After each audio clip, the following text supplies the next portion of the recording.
الذي أنعمنا بنعم كثيرة ورزقنا من الطيبات، والصلاة والسلام على خير خلق الله سيدنا محمد بن عبد الله وعلى آله وصحبه ومن والاه. قالوا سبحانك لا علم لنا إلا ما علمتنا إنك أنت العليم الحكيم. لا حول ولا قوة إلا بالله العلي العظيم. رب اشرح لي صدري ويسر لي أمري واحلل عقدة من لساني يفقهوا قولي. أما بعد. Bapak-bapak, ibu, saudara kaum muslimin jamaah salat subuh yang dirahmati Allah, para orang tua, para sepuh, para pengurus masjid yang dimuliakan orang-orang tua kita, kaum muslimin dan muslimat rahimakumullah, berjumpa kembali kali ini kita dalam kajian tentang ilmu pengetahuan yang keberkahannya bisa hilang dari seseorang, dan ada tanda-tanda ulama akhir zaman yang disebut dengan ulama usud. Keberkahan ilmu maka berarti yang dimaksud ialah ilmu pengetahuan agama. Karena yang dimaksud dengan berkah itu tidak bisa terlepas dari nuansa agama. Kalau yang sifatnya umum itu tidak mengenal kata berkah. Nilai tambah yang baik dari pokok suatu pengetahuan ada nilai tambahnya, ada kebaikan-kebaikan yang tidak didapatkan dari pembelajaran itu. Nah, ini disebut dengan keberkahan dalam ilmu pengetahuan. Nah, oleh sebab itu yang ada seperti ini ialah ilmu pengetahuan agama, tidak pada pengetahuan yang bersifat umum. Tidak semua ilmu pengetahuan, itu maksudnya. Dan nanti akan ada dalil-dalil lagi dari Rasulullah SAW. Ciri orang-orang yang berpengetahuan, yang mana pengetahuannya itu pengetahuan agama, maksudnya dimanfaatkannya untuk kehidupannya di dunia. Sebelum kita bahas kembali lanjutannya ini, terlebih dahulu marilah kita sama-sama menghadiahkan bacaan surat Al-Fatihah limusannif hadzal kitab, dan juga kepada guru-guru kita, orang tua kita, orang-orang yang berjasa dalam hidup kita, serta mudah-mudahan kita termasuk orang-orang yang mendapatkan ilmu pengetahuan yang bermanfaat dan barokah. Ala hadiniyah mu'alaikum niyatul shalihah ila barakah Nabi Mustafa Rasulullah sallallahu alaihi wa alihi wasallam. Syai'ul lillahi lahumul Fatihah. Bismillahirrahmanirrahim. Alhamdulillahirabbil alamin arrahmanir rahim maliki yaumiddin iyyaka na'budu wa iyyaka nasta'in ihdinas siratal mustaqim siratal ladzina an'amta 'alaihim ghairil maghdubi 'alaihim waladdallin.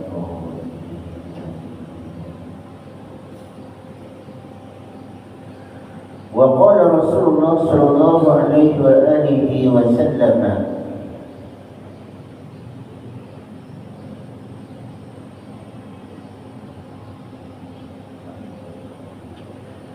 Wa an Jabirin radhiyallahu anhu faqala Rasulullah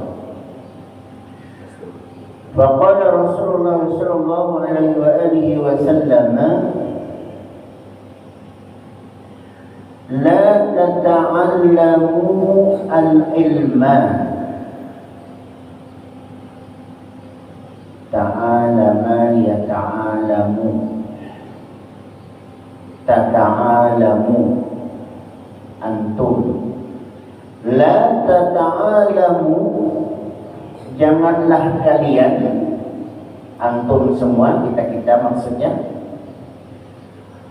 belajar atau menuntut ilmu, al-ilma, menuntut ilmu, litubahu, bahayubahi, tubahu kalimat jamak, untuk mencapai kemewahan, mencapai untuk mendapatkan kesenangan, kemewahan, kesenangan, apalagi itu ya, kemegahan. Makna tubah itu sesuatu yang mengagumkan. Litubahu, untuk mendapatkan kemewahan, kesenangan, kegemerlapan, bihi, dengan ilmu itu. Janganlah kalian menuntut ilmu pengetahuan untuk mencapai suatu kemewahan, kesenangan, kegemerlapan dunia ini. Al-ulama'u, yaitu pelakunya, orangnya, al-ulama'u, orang-orang yang berpengetahuan agama. Nah, ini hadis sahih akhrajahu Ibnu Majah.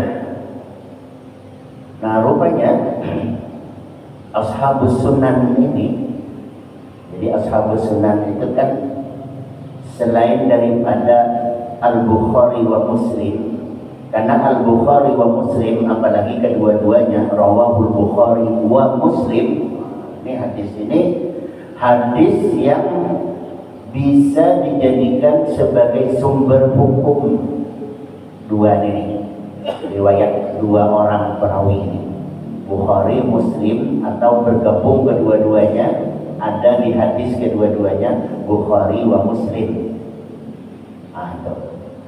Ini menjadi sumber hukum nih dalam usul fikih nih. Nah, sumber hukum yang pertama dan utama ialah Al-Quran, yang kedua ialah hadis. Hadis-hadis itu hadis yang dari mana? Yang datangnya diriwayatkan oleh Al-Imam Al-Bukhari dan Muslim. Nah, kan itu dalam mustalahul hadis nih.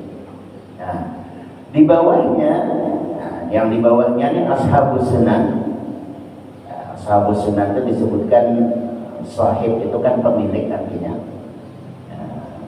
As-sunan adalah jamak daripada sunnah, maksudnya hadis. Maksudnya ialah perawi-perawi hadis selain yang dua tadi itu. Nah, ada Ibnu Majah, ada Ahmad, ada An-Nasai, ada At-Tirmidzi, ya, At-Tabrani. Nah, ini imam-imam ini nih, Imam Ashabus Sunan nih, termasuk Ibnu Majah, ya, Sunan, Ashabus Sunan, 6 perawi-perawi hadis yang di bawah derajatnya daripada Imam Al-Bukhari wa Muslim ini. Rupanya mereka ini adalah orang-orang ajami, jadi bukan orang Arab. Ajam itu artinya non Arab. Nah, kayak kita nih non Arab nih, kita bukan orang Arab kan. Nah, cuman non Arab kita nih orang Asia wilayah tenggara. Ada Asia Timur, ya kan? Cina, Jepang, Korea, Korea Utara, Selatan, itu wilayah timur, Asia Timur. Nah, kita wilayah Asia Tenggara. Naik lagi ke atas India, Pakistan, Afghanistan. Ini Asia apa namanya nih? Tengah, ya. Asia Tengah. Nah, Saudi, Mesir, Yordan, Lebanon, apalagi nih negara Teluk itu mana aja tuh? Oman ya, membawa ke selatannya lagi, tapi sudah tidak Teluk lagi tuh, sudah keluar dari wilayah Teluk, Yaman.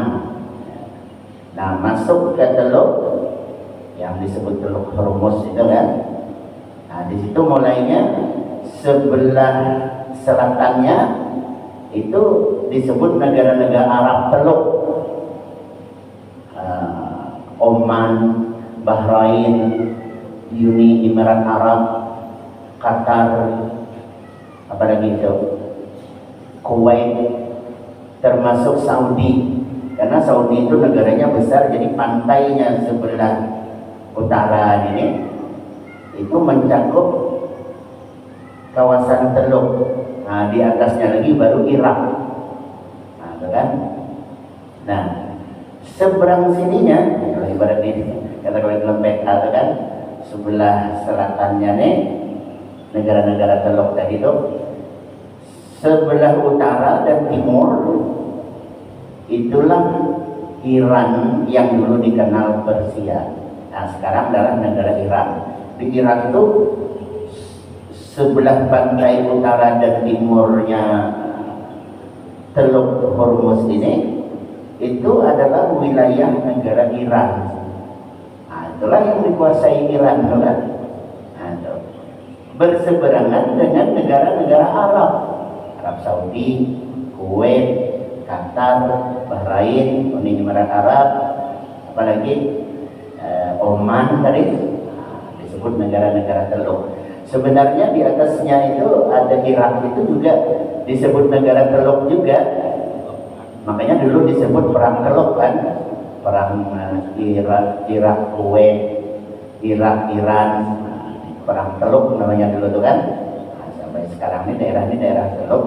Tapi bagi kelompok yang 6 ini, Irak ini tidak diakui sebagai negara Teluk. Ini ada persatuan negara Teluk itu yang mereka persatukan itu ialah karena memiliki kekayaan minyaknya tadi nih, minyak. Nah, kita sedikit melihat negara-negara ini ya. Nanti apa kaitannya dengan pelajaran kita ini? Nah, Irak itu sebenarnya juga punya minyak kekayaannya, tapi udah dikuras oleh Amerika kan gitu. Nah, jadi kelompok ini yang masih punya daulat itu Arab Saudi, Kuwait, Qatar, Bahrain, Uni Emirat Arab, ya. Terus di sananya lagi apa? Oman. Nah, dari negara yang tadi itu Arab Saudi, Kuwait, Qatar, Bahrain itu apa yang ininya tuh Dubai itu. Tapi Dubai itu bukan ibu kotanya ya. Dubai itu semacam kawasan bisnis saja tuh. Ya. Ibu kotanya kan Abu Dhabi, itu di negara Arab. Nah, kesananya lagi baru Oman. Dari 6 itu tuh Oman ini agak sederhana tampilannya. Maksudnya itu dia tidak terlalu menampakkan kehebatan, berlomba dengan kemewahan terhadap kekayaan alam negerinya itu berupa minyak ini. Itu yang tidak terlalu menampakkan diri bermegah-megah itu Oman, negara Oman. Nah, itu. Makanya Omannya agak netral ya, tidak terlalu berpihak ke barat. Tapi yang namanya Dubai itu kota bisnis itu kan, Abu Dhabi ibu kotanya, yaitu Uni Emirat Arab, Qatar itu negara miskin sekali. Qatar ini sudah tahun 80-an ke atas, 90-an ke tahun 2000 baru dia nampak ini itu. Tadi negara miskin, belum ketemu sumber alam minyaknya, masih mentah gitu. Nah, negara pantai yang penduduknya itu hanya nelayan, maaf dalam tanda kutip, umumnya cuma hanya sekedar nelayan saja. Itu tidak sama dengan negara yang sumber alamnya itu minyak, gas alam, makanya dia termasuk miskin. Tapi begitu sudah ketemu kekayaan alamnya, maka sekarang mata uang terkuat itu, nah, kalaupun berubah dalam fluktuasi beberapa minggu terakhir ini kan, itu adalah mata uang apa namanya itu, dirham apa dinar, ialah Qatar. Nah, ini Qatar ini. Nah, jadi lihatlah tuh mereka berlomba-lomba itu dari mulai Uni Emirat Arab, ketinggi-tinggian gedung, gitu kan. Nah, lalu kemudian Qatar, lalu Kuwait itu sudah terdahulu dah tuh. Saudi, lihat tuh, ya. Nah, cuman syukurnya Saudi ini karena mereka memproklamirkan diri sebagai negara yang plus khadimul haramain, rajanya itu memproklamirkan diri sebagai khadimul haramain, penjaga dua tanah suci. Nah, maka alhamdulillah tentu tempat di dua tanah suci ini memang betul-betul salah satu di antara fokus pembangunannya.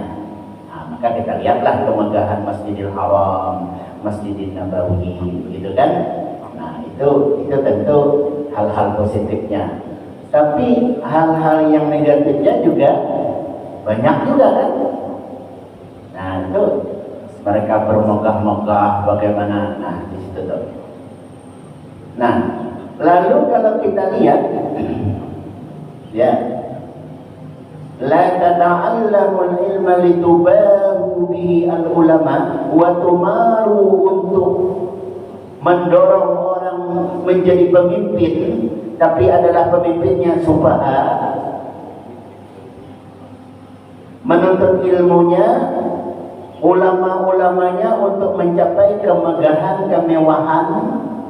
Ini kalau ulama sudah begitu tuh, orientasinya aja kita tuh, ya, tujuannya tuh untuk mencapai kemegahan, kemewahan, kedudukan, kan begitu. Yang diangkat jadi pemimpin mereka itu as-sufaha, orang-orang yang bukan ulama tapi sufaha. Siapa itu sufaha? Kebalikan ulama, orang-orang yang tidak mengerti agama. Nah, itu maksudnya tuh hadis Nabi ini. Kita lanjut dikit hadisnya Nabi ini. Li tusarrifu bihi wujuhan nas ilaikum. Mereka ini, kata Nabi ini hadis Ibnu Majah nih. Jadi Ashabus Sunan ini derajatnya hanya di bawah daripada hadis Sahih Bukhari Muslim tadi. Kalau Sahih Bukhari Muslim tadi kan itu hadis yang bisa dijadikan sebagai sumber hukum, dalil-dalil dalam hukum. Jadi kalau ada pertemuan baru yang hukumnya belum dapat dipastikan kejelasannya karena barang ini barang baru, ya seperti keberadaan teknologi gitu kan. Nah, itu kalau mau membuat hukum aturan dalam agama ini, itu sumbernya harus Quran dan hadis-hadis sahih tadi. Nah, yang hadis-hadis Ibnu Majah, At-Tabrani, An-Nasa'i, Al-Baihaqi dan seterusnya ya, Imam Ahmad dan seterusnya nih, yang Ashabus Sunan tadi ini tidak termasuk sumber hukum, tidak termasuk. Tetapi, nah ini hadis-hadis ini itu kelompoknya kelompok sahih, hasan sahih, yang menjadi sebuah renungan buat kita walaupun tidak dijadikan sumber hukum, tetapi dia adalah menjadi pegangan kita untuk yang baiknya kita ambil sebagai pegangan menjalani kehidupan, yang tidak baiknya bagaimana kita terhindar. Nah, itu hadis-hadis yang seperti ini nih. Nah, termasuk ini dia hadis. Memang tidak Bukhari Muslim, ya, tetapi dia adalah menjadi pegangan dalam kita menjalani kehidupan ini, pegangan hadis ini. Jadi sesuatu yang baik maupun yang tidak baiknya bagaimana kita terhindar. Apa itu? Nah, ini dia. Ulama-ulamanya menuntut ilmu untuk mencapai kemegahan dan kemewahan. Yang diangkat menjadi pemimpinnya orang-orang yang tidak mengerti agama. Ya kan? Kenapa ini? Maka yang menyebutkan hadis ini termuat pula dalam kitab Ihya Ulumuddin ini nih. Ihya Ulumuddin ini dia ulama-ulama dahulu itu memuat hadis itu dia jujur. Tingkatan hadis ini kalau sahih gitu kan. Ya, kalau di bawahnya ya hasan sahih, ya kesahihannya tidak bisa dijadikan sumber hukum, jujur. Ada catatan kakinya di bawah. Pakai nomor, ada nomor 1, 2, 3, 4, 5 nih.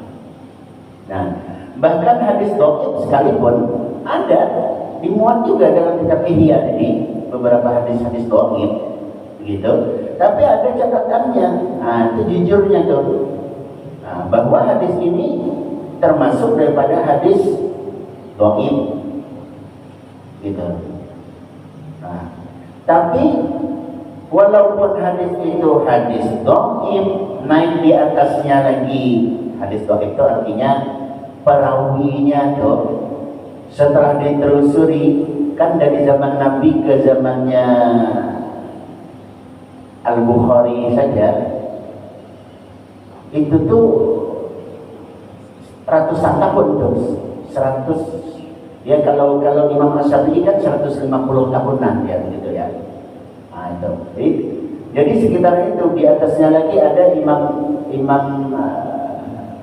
Maliki, di bawahnya Syafi'i ada Hambali. Mereka-mereka ini kan abad pertama atau 100 tahun Nabi sudah wafat, itulah intinya tuh. Ada yang 150, ada yang di atasnya lagi, ada yang bahkan di bawahnya lagi, sampai kepada 200 tahun sudah Nabi meninggal. Ini ulama-ulama ini. Nah, tentu kan banyak yang membawa hadis Nabi itu berapa generasi di atasnya itu. Nah, generasi yang ditelusuri oleh al-imam tadi ini, Imam Bukhari, Muslim, di bawahnya An-Nasai, Ibnu Majah, Al-Baihaqi, At-Tabrani, Imam Ahmad, Abu Dawud dan seterusnya dong.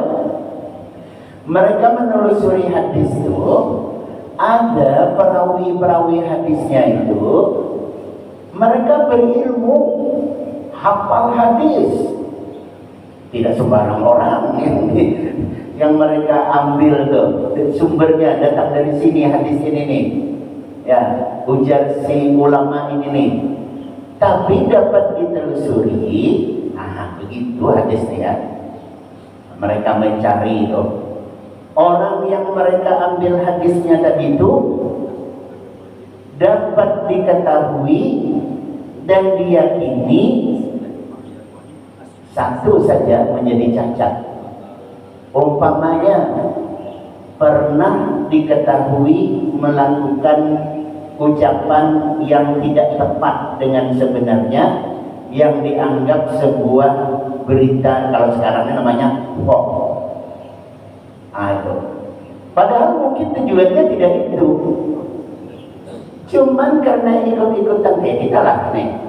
Ini kita belum tahu berita ini. Kita gampangnya nge-share juga beritanya. Saya umpamanya, saya tidak tahu persis berita ini nih. Cuman kayaknya nih heboh berita ini. Saya ikutlah juga nge-share berita ini. Saya share juga. Nanti ada orang bertanya, dari mana dapat berita itu? Saya baca Facebooknya Ustaz Saiful. Taunya berita itu bohong. Ini saya yang tidak tahu menahu tadi ikut nge-share ini. Ini dianggap sebuah kesalahan. Jadi kalau dalam perawi hadis ini suatu kecacatan. Walaupun umpama saya banyak hafal hadis begitu ya, anggaplah punya pengetahuan yang cukup ya, dan seterusnya, kecacatan yang satu tadi itu bisa melemahkan hadis yang datang dari saya, orang lain tadi itu mendapatkannya itu. Ini menjadi sebuah kecacatan. Jadi bukan ulamanya itu, ulamanya pembohong ya, tidak. Seperti itu. Jadi betul-betul dicari ulama itu betul-betul clear di masanya, di zamannya, oleh masyarakatnya, diketahui keilmuannya itu clear baik, orangnya pun juga baik, tidak kelihatan melakukan kesalahan.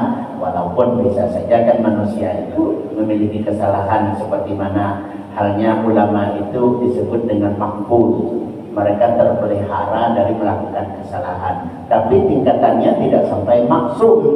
Kalau Rasulullah itu maksum, para nabi itu maksum. Maksum itu terjaga, memang Allah jaga, tidak melakukan kesalahan. Nah itu pun Rasul-Rasul ini kan maksum. Maksum itu apa artinya? Allah jaga, Allah pelihara, mereka tidak melakukan dosa. Nah coba dong, tidak melakukan kesalahan.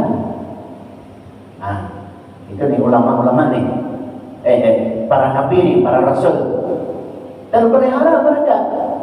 Tapi oleh mata pandangan kita, katakanlah kita orang yang awam ini memandang rasul itu, kiranya ada yang mereka lakukan itu yang menurut mata pandang awam kita itu boleh ya. Nah kan gitu, boleh ya Rasul begitu tuh. Contohnya Nabi Yusuf berbohong, boleh ya.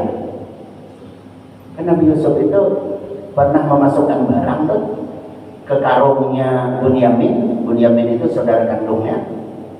Masukannya benda macam piala lah kata kita tuh kan, di istana kerajaan itu tuh, diambil, masukkan ke dalam karungnya tuh. Jadi kata Nabi Yusuf bilang dengan penjaga gerbang, nanti dicegat ya Bunyamin terus itu tuh, periksa karungnya tuh. Nanti kalau kedapatan ada barang berharga di situ tuh, stop ya, tahan, seret dia bawa lagi ke ini, kita adili dulu dia di situ.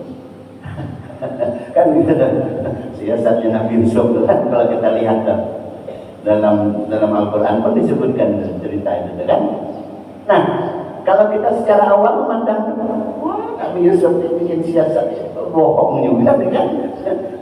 Begitu sampai di gerbang perbatasan kota, Bunyamin mau pulang juga kan, membawa dengan saudara-saudaranya yang membawa barang makanan kan, karena negaranya kan begitu beberapa tahun kemarau atau habis perbekalan kan, hanya negara yang di situ menteri, anggaplah menteri yang menyiapkan bahan pokok gitu ya, itu adalah Nabi Yusuf. Nah, terpaksa datang ke situ minta bantuan untuk mendapatkan makanan ini. Nah, datanglah saudara-saudaranya Nabi Yusuf tadi itu, yang dulu pernah menjebloskan Nabi Yusuf ke dalam sumur itu. Ya, tapi saudara kandungnya ikut juga hadir di situ. Nah, saudara kandungnya Yusuf ini nih, kalau tadi kan saudara sebapak cuman, ya, dengan Nabi Yusuf. Ahada asyara kaukaban, itu ada 11 saudaranya yang lain itu saudara sebapak, lain ibu. Ini yang si ibu sebapak, yang Bunyamin ini. Ya. Itu yang ditahan oleh Nabi Yusuf. Tapi cara menahannya itu, nah, semacam apa ya? Menjebak lah di bahasa kita kan. Masukkan barang berharga ke dalam karungnya. Tidak lagi memeriksa isi karung, bawa sampai ke gerbang, sudah di calling ya, penjaga gerbang kotanya nih, nanti cegat itu Bunyamin tuh, periksa barang bawaannya. Nah, begitu diperiksa, tertuduhlah dia mencuri barang berharga. Nah, karena tertuduh, bawa lagi, hadaplah Nabi Yusuf kan. Nah, ini barang berharga nih, nah, tidak bisa kulit deh, tahan dulu nih. Nah, tapi itu kan strategi siasat Nabi Yusuf untuk bisa ya menahan saudaranya itu, sekaligus nanti menjadi suatu isyarat bahwa ternyata ini adalah memang benar-benar Yusuf yang dulu pernah diceburkan ke sumur itu. Nah, dia akan memberitahukan ke orang tuanya. Nah, logika kita bukan mau cerita yang itunya ya, nah, jangan ceritanya. Yang ingin kita ambil di sini yang relevansi dengan kajian kita kan. Nabi Yusuf ini punya siasat, tapi kan caranya dengan cara seperti itu membohongi kan, bukan? Nah, membohongi kan, padahal bukan kelakuannya Bunyamin, tapi Yusuf yang menyulam. Nah, sampaikan ke ini, ke penjaga gerbang itu tuh, kan dibohongi itu. Padahal tahu ya ada pun Bunyamin memang tahunya bahwa barang dimasukkan apa ke dalam karung ini dan tahu. Nah, ini apakah yang logika awam kita memandang Nabi, Nabi itu bukan hanya Nabi Muhammad dan Nabi Adam, ya, maksum terpelihara dari melakukan dosa. Apakah ini dianggap dusta, bohong? Yang bohong itu hukumnya bagi kita kan adalah dosa. Kalau gitu dia berdosa. Ternyata kalau kita kaji bab bohong, bab bohong ini, bab dusta, bab kadhib, ternyata tidak semua kadhib itu dosa. Nah, itu panjang namanya kisahnya. Tidak semua dusta itu adalah dosa. Nah, ini. Jadi termasuk ini nih. Jadi tidak dianggap dusta, itu maksudnya. Nabi Adam. Nabi Adam itu dianggap buat kesalahan ya dong. Ya. Rabbana zalamna anfusana wa illam taghfir lana wa tarhamna lanakunanna minal khasirin. Itu kan doa Nabi Adam.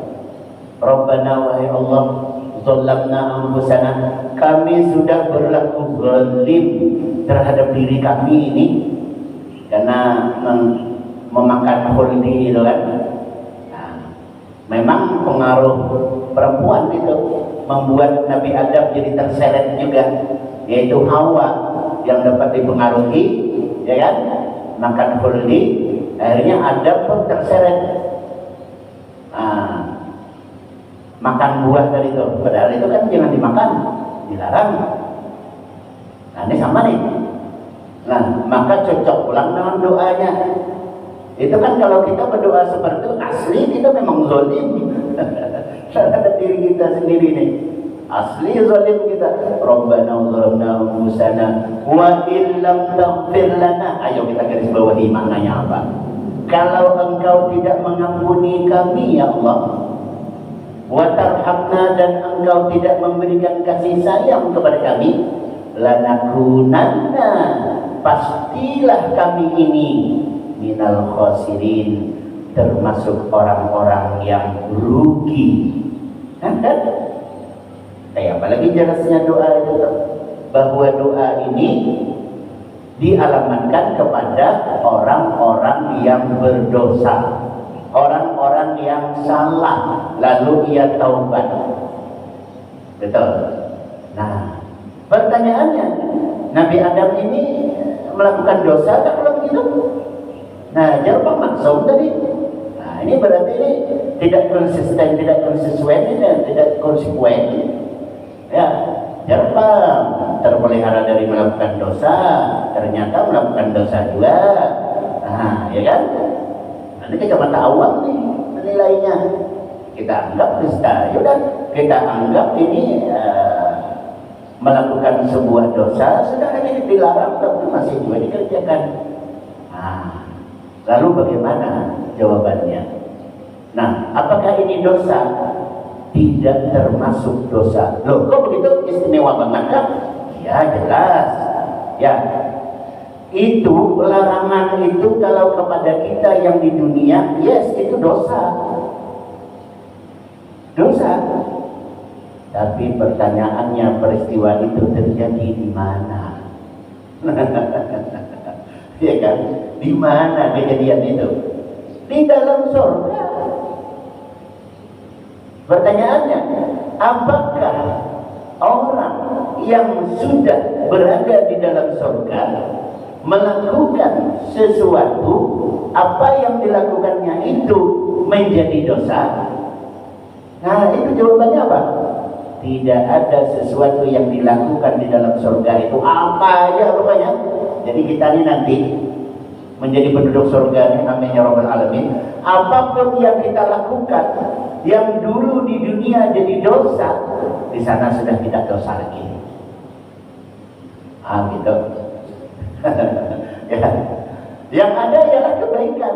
Ya, namanya kebaikan tentu tidak brutal. Wah, kalau begitu nanti di surga itu kita bisa bunuh-bunuhan, kan tidak jadi dosa lagi. Nah, bukan begitu maksudnya. Itu kan brutal, sesuatu yang tidak baik yang terjadi di dunia, hal-hal yang sifatnya brutal tentu tidak terjadi di dalam surga. Cuman ada hal-hal yang di dalam surga itu sesuatu yang di dunia dulu dianggap dosa, tapi di surga sudah tidak dosa lagi. Nah, gitu kan? Nah, karena kita sudah punya ya rahmat Allah itu, dan kalau mau didalami lagi tambah jauh lagi gitu. Nah, jadi tidak semua termasuklah peristiwa yang dialami oleh Nabi Adam. Kalau begitu buktinya Nabi Adam diturunkan ke bumi itu adalah asbab, hanya bagian dari sebab. Fakullu syai'in sababa fattaba'a sababa, kata Al-Quran. Segala sesuatu itu ada sebab, musabab. Fattaba'a sababa, kita mengikuti sebab. Nah, jadi sebuah sebab saja, sebab akibat. Nah, dari peristiwa itu sehingga menjadi sebab musabab. Penduduk surga tadi ini, Nabi Adam dan Hawa, ya diturunkanlah ke bumi. Itu sebab. Jadi bukan berarti Allah tidak mampu menurunkan ke bumi, tapi buat sebab dulu. Nah, itu. Tapi kok sebabnya kenapa begitu? Nah, itu rahasia Allah.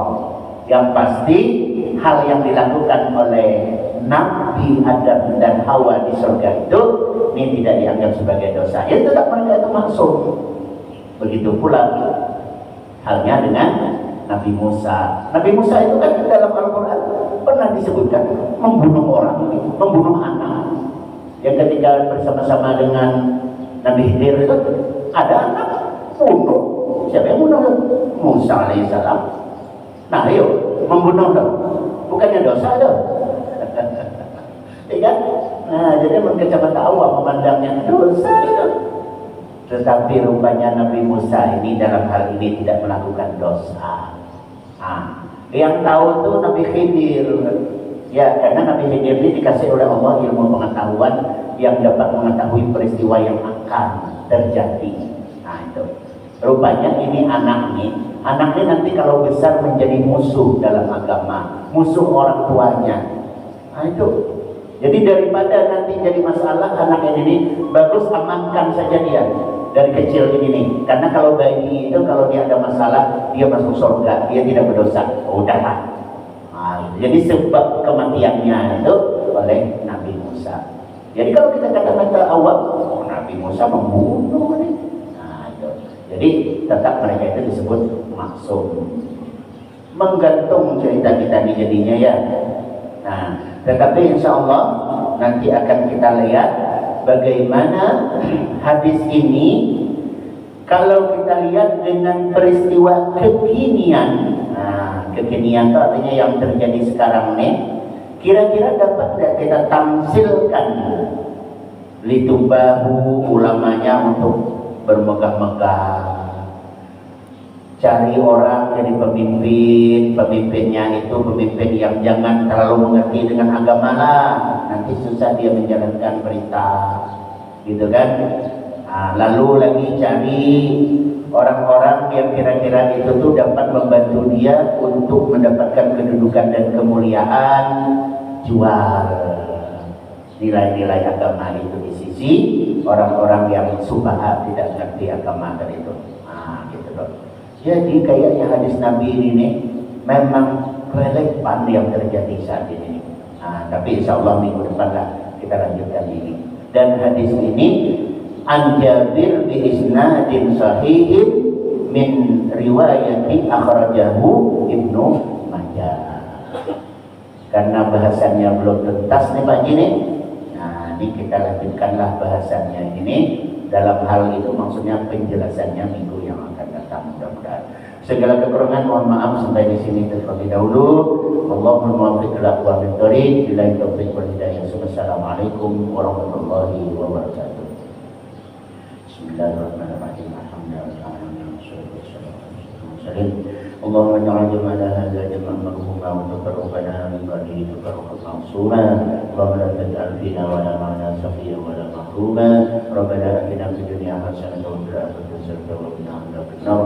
صلى الله على محمد وعلى اله وصحبه وسلم والحمد لله رب العالمين. تقبل الله منكم منا ومنكم تقبل